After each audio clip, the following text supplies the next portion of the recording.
Entends-tu le vol noir des corps? Madrid. À Madrid. Il traversait l'Espagne dans la voiture du corps diplomatique anglais. Les Anglais étaient présents en Espagne pendant la guerre. Oui, bien sûr. Ouais. Alors,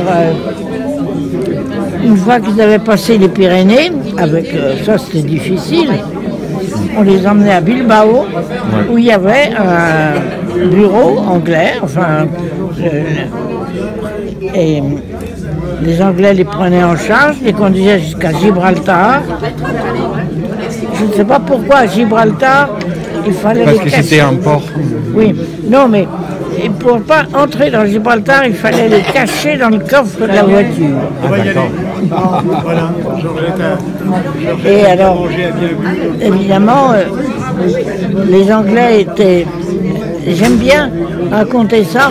Un jour, le type qui était chargé de ramasser les aviateurs a parlé avec Londres et a dit, mais écoutez, 200 Belges ont été arrêtés ce mois-ci. Nous avons fait passer peut-être 15 aviateurs, c'est déjà pas mal. Est-ce que vraiment ça vaut la peine?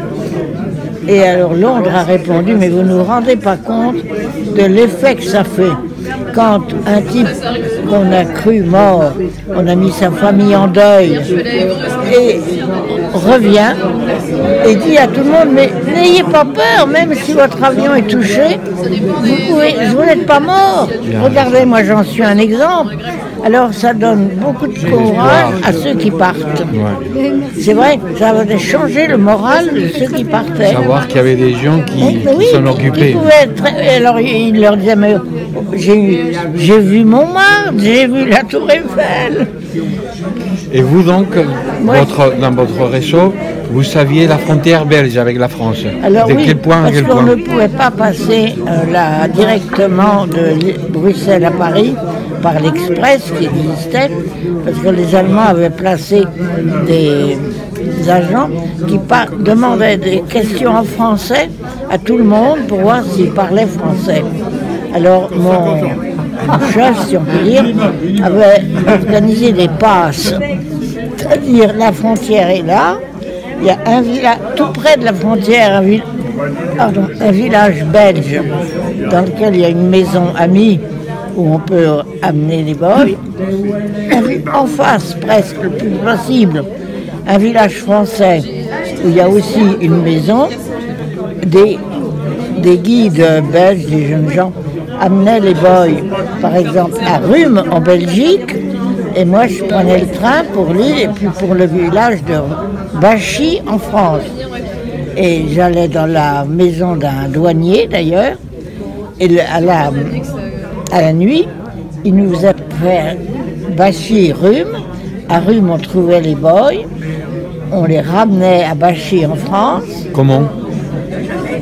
Par les trains? Non, le village était 5 km. Ah, à pied donc. Et on couchait chez le douanier en France, et le lendemain matin, on rattrapait l'île. On était en France, on rattrapait l'île par un...